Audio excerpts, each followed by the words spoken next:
नमस्कार दोस्तों। भारत को 2030 तक एमिशन लेवल्स को उल्लेखनीय रूप से कम करने की अपनी अंतर्राष्ट्रीय प्रतिबद्धता को बनाए रखने में मदद करते हुए मार्च 2024 में सुप्रीम कोर्ट ने राजस्थान और गुजरात में उत्पादित सौर ऊर्जा के ट्रांसमिशन के लिए लाइनें स्थापित करने के लिए 67,000 वर्ग किलोमीटर से अधिक क्षेत्र जारी करने पर सहमति व्यक्त की, लेकिन कहा कि 13,000 वर्ग किलोमीटर क्षेत्र अबाधित रहना चाहिए। ये लुप्तप्राय पक्षी ग्रेट इंडियन बस्टर्ड का मुख्य निवास स्थान है। प्रतिस्पर्धी हितों को संतुलित करने की आवश्यकता पर प्रकाश डालते हुए सुप्रीम कोर्ट की बेंच ने सोलर कंपनी की ओर से पेश वकील की दलीलों पर ध्यान दिया और कहा कि यदि पहले से स्थापित सोलर प्लांट को शुरू करने की अनुमति नहीं दी गई तो कंपनी दिवालिया हो जाएगी। 1960 के दशक की शुरुआत में भारत एक राष्ट्रीय पक्षी की तलाश में था।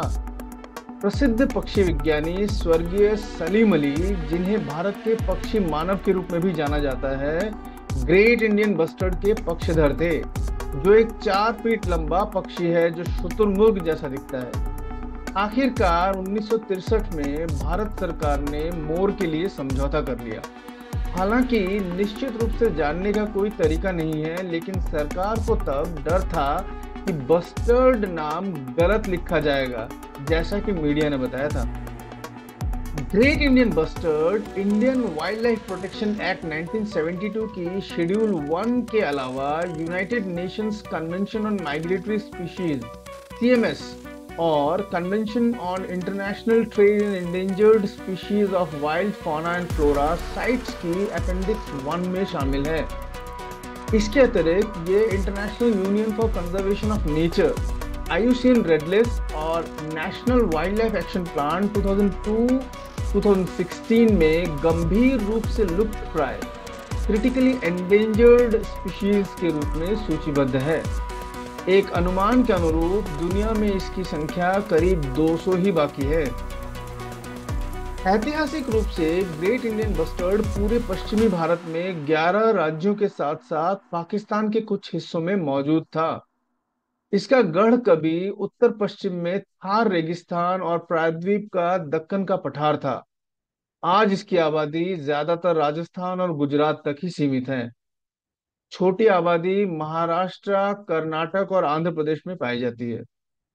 बस्टर्ड आमतौर पर न्यूनतम अशांति और न्यूनतम दृश्य अवरोध के साथ सपाट खुले परिदृश्य या ओपन लैंडस्केप को पसंद करते हैं, इसलिए घास के मैदानों में अच्छी तरह से अडेप्ट करते हैं। ये एक स्थलीय प्रजाति है जो चलना पसंद करती है। जब ये उड़ता है तो ये एक राजसी दृश्य होता है। इसके लगभग 4.5 फीट के पंख भारी शरीर को पकड़कर रेगिस्तान के आसमान में ग्लाइड करते हैं। लगभग 6 दशक बाद बस्टर्ड अस्तित्व के संकट से जूझ रहा है। इसका सबसे बड़ा खतरा भारत का उभरता हुआ नवीकरणीय ऊर्जा या रिन्यूएबल एनर्जी उद्योग है। रेगिस्तान में इन पक्षियों का निवास स्थान वह क्षेत्र है जहां पवन और सौर ऊर्जा उत्पादन की काफी संभावनाएं हैं। सोलर और विंड एनर्जी पहले से ही देश की नवीकरणीय ऊर्जा क्षमता के बड़े हिस्से के लिए जिम्मेदार हैं और ये जलवायु परिवर्तन के खिलाफ भारत की लड़ाई में अग्रणी है। पवन टरबाइनों और सौर पैनलों से उत्पन्न ऊर्जा को संचालित करने के लिए पिछले दशक में रेगिस्तान में सैकड़ों किलोमीटर लंबे उच्च और निम्न तनाव वाले ओवरहेड तार लगाए गए हैं। पक्षियों की कई अन्य प्रजातियों के बीच बस्टर्ड खुद को इन तारों की दया पर पाता है और उड़ान के बीच में टकराकर मर जाता है। ग्रेट इंडियन बस्टर्ड के पास पार्श्व दृष्टि या लेटरल विजन होती है, क्योंकि उनकी आंखें उनके सिर के किनारों पर होती हैं और बिजली के तार से सामना होने पर उन्हें अपनी उड़ान का रास्ता बदलने में कठिनाई होती है। IUCN की 2021 की रिपोर्ट के अनुसार ग्रेट इंडियन बस्टर्ड विलुप्त होने के कगार पर है। उनमें से मुश्किल से 50 से 250 ही जीवित हैं। पर्यावरणविद इस मुद्दे को अदालत में ले गए। अप्रैल 2021 में सुप्रीम कोर्ट ने 80,688 किलोमीटर वर्ग क्षेत्र में ओवरहेड तारों को भूमिगत करने का आदेश दिया, जो पक्षियों को बचा सकता है। जैसा कि अपेक्षित था, पर्यावरणविदों ने फैसले पर खुशी जताई, लेकिन उद्योग और सरकार निराश हो गए।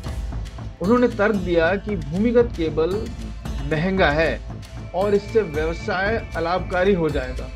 क्षेत्र में सौर ऊर्जा जनरेटर और बिजली डेवलपर्स के संघों का अनुमान है कि भूमिगत केबल बिछाने में 55,000 करोड़ की लागत आएगी। उन्होंने ये तर्क भी दिया कि तारों को अंडरग्राउंड करने के लिए उन्हें ऐसी जगहों पर जोड़ना होगा जो खतरनाक हो सकता है। और दोनों राज्यों से सौर और पवन ऊर्जा के बिना भारत 2030 तक नवीकरणीय ऊर्जा उत्पादन के अपने महत्वाकांक्षी लक्ष्य 500 गीगावाट को पूरा करने के लिए संघर्ष करेगा। पेरिस समझौते के तहत भारत 2030 तक गैर जीवाश्म ईंधन आधारित ऊर्जा संसाधनों से लगभग 40% संचयी विद्युत स्थापित क्षमता या cumulative electric power installed capacity हासिल करने के लिए प्रतिबद्ध है। Wild life institute of India WII, जो भारत सरकार के पर्यावरण वन एवं जलवायु परिवर्तन मंत्रालय का एक स्वायत्त संस्थान है, के अनुसार राजस्थान और गुजरात में संभावित GIB आवास 80,688 वर्ग किलोमीटर तक फैला हुआ है, जिसमें लगभग 13,550 वर्ग किलोमीटर प्राथमिकता आवास क्षेत्र शामिल हैं। WII की रिपोर्ट में लगभग 200 किलोमीटर की ओवरहेड बिजली लाइनों को भूमिगत करने और अन्य सभी बिजली लाइनों पर बर्ड डाइवर्टर स्थापित करने की भी सिफारिश की गई है, ताकि उन्हें GIB के लिए प्रमुख बनाया जा सके।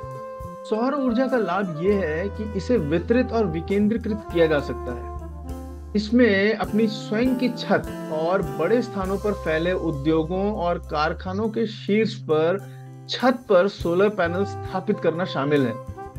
इस तरह के स्थानीयकृत उत्पादन और उपयोग से ट्रांसमिशन हानि में भी कमी आएगी।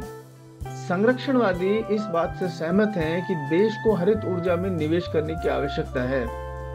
वे इस बात पर जोर देते हैं कि ये जैव विविधता या बायोडायवर्सिटी की कीमत पर नहीं होना चाहिए। धन्यवाद।